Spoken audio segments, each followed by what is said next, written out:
You seriously think that he might still be alive? I'm gonna tell you this, Pac, you never know. Tupac Shakur didn't actually die in '96 and is still alive and well. Nearly 27 years after the murder of hip-hop legend Tupac Shakur, Las Vegas police confirmed today they executed a search warrant on Monday in connection with the case. Cops' leaks have sent shockwaves through the internet claiming that Tupac Shakur is alive and hiding in Cuba. The greatest murder mystery in music history was a staged disappearance, and the truth has finally surfaced. For decades, the world mourned a legend, but now the possibility of survival turns that grief into a haunting, brutal question. I think he put out in his music that he wanted people to believe this, that he was still alive. So I don't know if "let him rest" is the right term. I think Tupac's liking this from wherever he's at. Cuba is where this story truly explodes. Not Los Angeles, not Las Vegas, but Cuba, a country with a long and complicated relationship with the United States and no simple extradition arrangement. Suddenly, through an alleged police leak, that nation became linked to the name Tupac Shakur in a way that felt shocking and deliberate. Well, a shocking surprise for one Henderson resident when he found out a house near his home was being searched Monday night in the nearly 30-year-old murder case of rapper Tupac Shakur. The night Tupac Shakur was shot did more than wound a man. It tore open a cultural wound that has never fully healed. On September 7, 1996, after attending the Mike Tyson fight in Las Vegas, Tupac rode in a BMW down Flamingo Road, a presence of raw charisma and influence that electrified everyone around him. Then the shots rang out. 4 bullets struck him. The world watched in shock, but even in the chaos of those moments, the truth was already slipping away, hidden between the blur of emergency lights and the hurried shuffling of paramedics. 6 days later, on September 13th, he was pronounced dead. Officially, clinically, final. But for millions, the story never felt complete. The sense of abruptness of being robbed of a hero too young, too vital, has never faded. Shakur was gunned down here in Las Vegas back in 1996. No one was ever charged, but now a televised confession may be the missing link. Decades later, a new firestorm erupted around his name. Alleged police leaks began circulating online, claiming that Tupac never died. Those secret files existed, describing him as a protected asset, relocated to Cuba beyond the reach of U.S. authorities. This was not casual gossip whispered among fans. It was presented with language so procedural it could have come from a classified memo. Relocation, protected asset, foreign non-extradition. Cold, bureaucratic words that made casual disbelief feel uncomfortable, even unsettling. This was no ordinary rumor. It was framed like a strategy, like a plan, and somehow like a warning. My closest friends, my homies, I done took care of everything for them, looked out for them, put them in the game, everything turned on me. Fear is stronger than love. Remember that. In the leaked claims, Cuba was no random escape. It was a calculated refuge. A place where American law had historically limited reach, a location with a political geography that allowed for plausible deniability. Once the alleged internal memos surfaced online, social media and forums erupted. Screenshots were analyzed, magnified, and dissected as if the pixels themselves contained secret truths. Words like protected asset began circulating as mantras of conspiracy, each repetition feeding the mythology. You are going to be placed under arrest. Me? Mm-hmm. You're Allie, right? Yeah. I'm on the Pingree Park Road, and I have a dead body. They did find a body. What? It was one clean cut very deeply into his neck, from left to right. The claim itself was devastatingly blunt. Tupac was not just a victim of a violent shooting. He was moved, hidden, and possibly protected in a way that no ordinary celebrity could be. This theory rewrites decades of cultural memory. If even a fraction of it were true, it would not be celebrity gossip. It would represent one of the most explosive cover-up allegations in modern American history, a scandal layered with politics, law enforcement complicity, and the power of secrecy. If you knew who killed Tupac, would you tell the police? Absolutely not. I don't get paid to solve homicides. To understand why so many have embraced even the possibility, one must return to the night everything changed. Las Vegas, September 7th, 1996. After the Tyson fight, Tupac's BMW rolled along Flamingo Road. Shots shattered the air. Keep walking back. Take a step to your left. Step to your left. And I actually went to his home today to find out more about his neighborhood and what it feels like to be so close to the home that may be connected to Sharku's death. The reality of the attack was immediate, but the response was chaotic. He survived for 6 days in the hospital, a liminal space where updates were deliberately vague, fragments of information feeding speculation and fear. Then came the announcement of his death, an official declaration that the world was supposed to accept as final.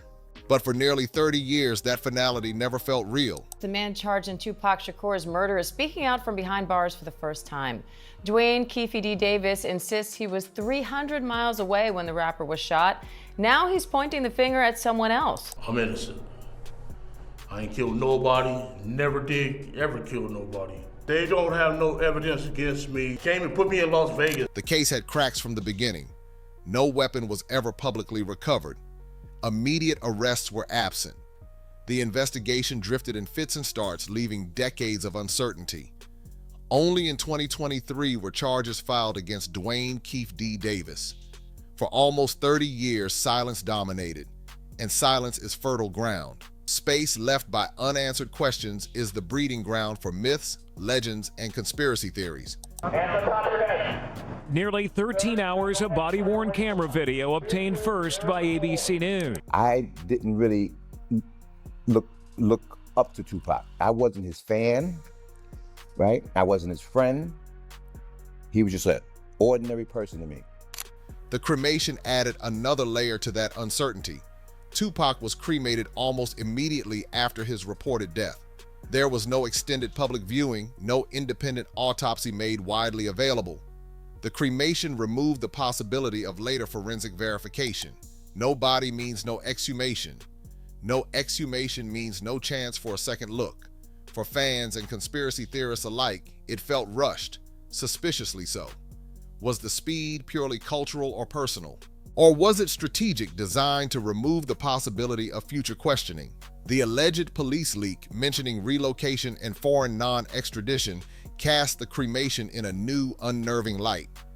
This newly released evidence showing never-before-seen details in a case that's cracked wide open some 27 years later. Cuba, then, is not just a country in this narrative.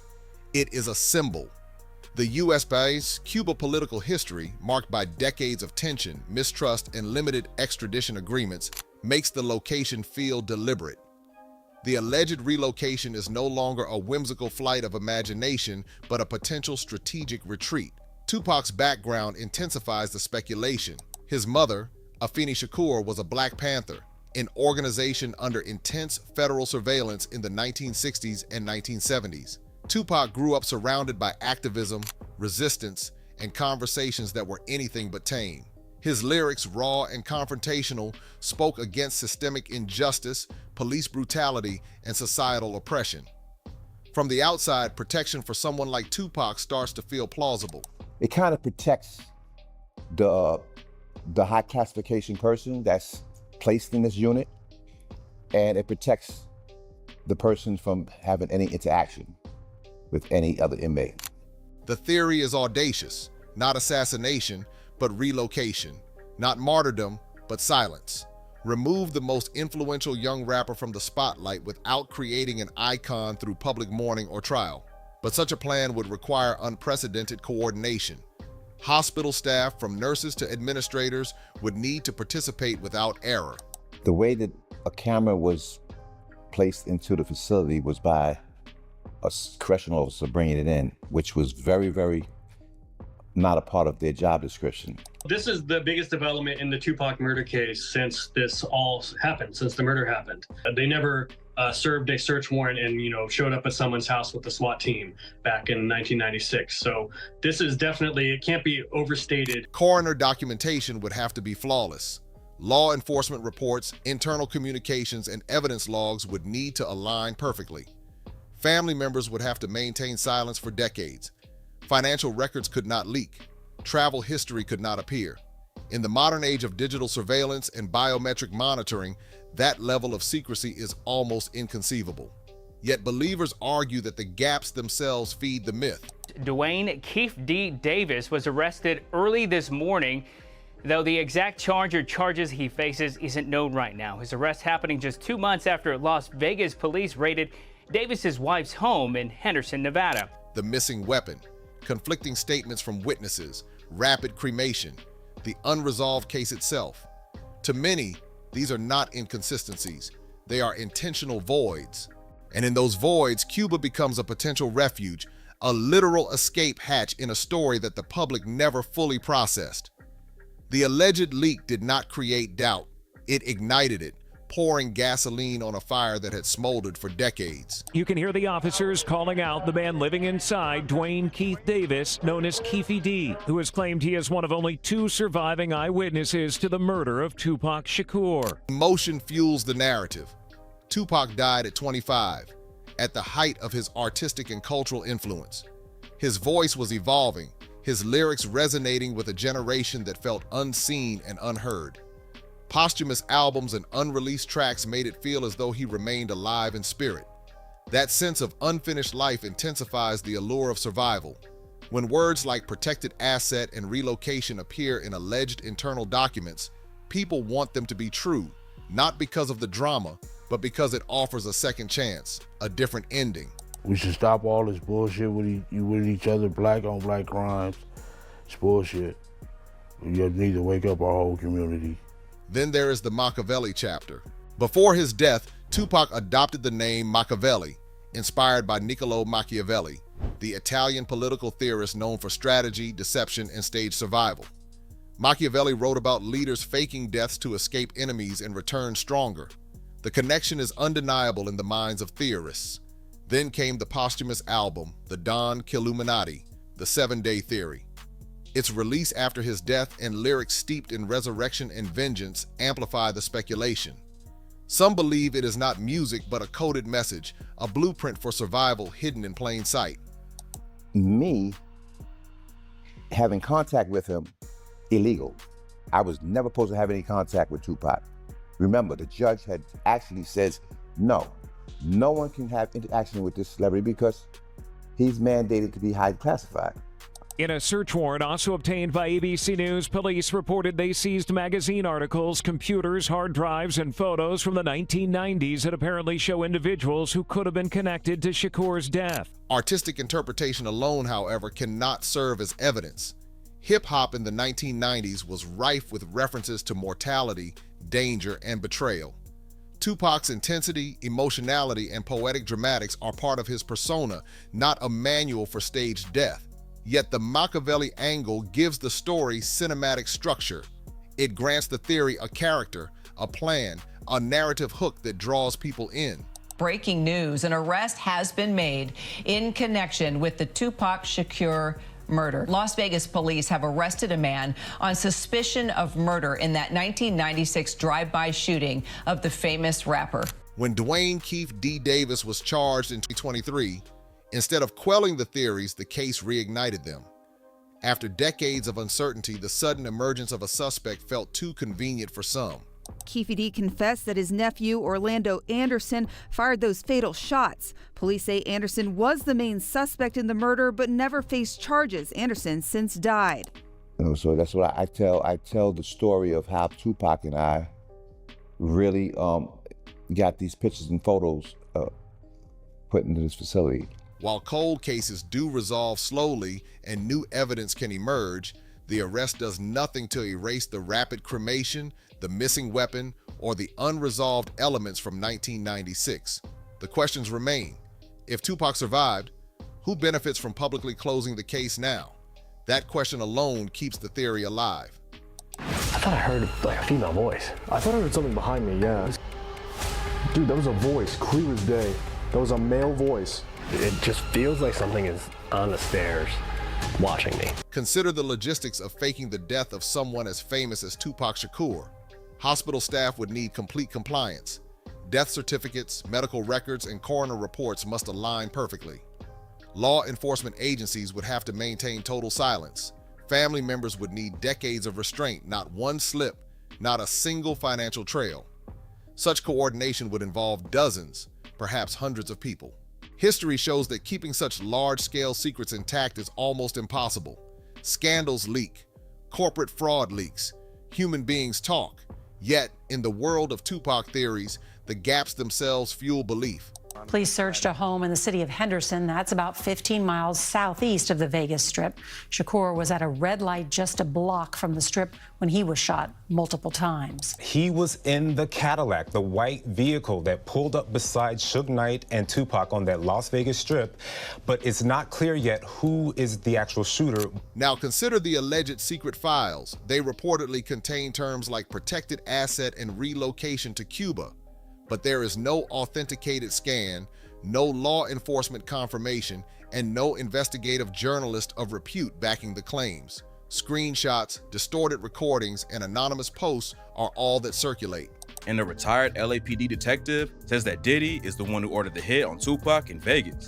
In 2006, the investigation into Biggie's death was reopened because the city wanted more evidence to defend themselves. Extraordinary claims require extraordinary proof, and none has been produced. Yet emotion fills that vacuum. The power of Tupac's voice, cut short at 25, amplifies desire over evidence.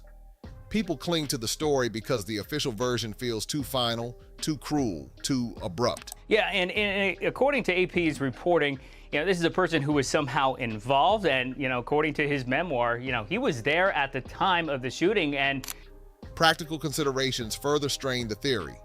Living in Cuba for 30 years would require money, travel documentation, and residency paperwork.